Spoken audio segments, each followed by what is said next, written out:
cò mấy cái nhặt coi kì cò đá lúc hả mơ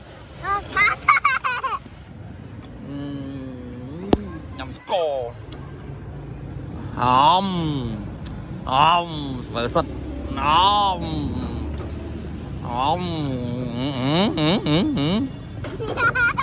trong vườn mục với camera với mà hổ tụ sắp thơ nè liệt. A few moments later. Bạn đó là ở về hai bây giờ chơi chặt bóng tia bây giờ cả đã lên pop rồi đại bây giờ cái đá cái về há ôi ôi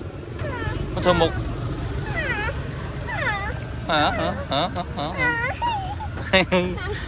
ta mòn nhà quá ơi có dương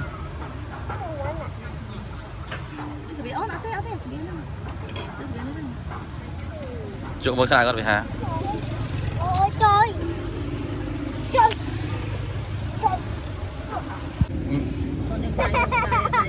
ngay nhót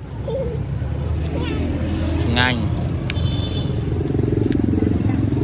có đam mặt rồi ngay nhót bây giờ xiết đi ố róm điệt trình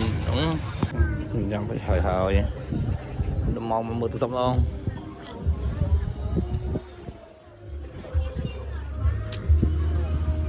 này thấy chưa đúng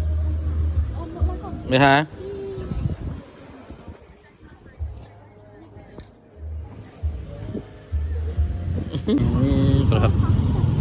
bạn người là VP Ô nó kìa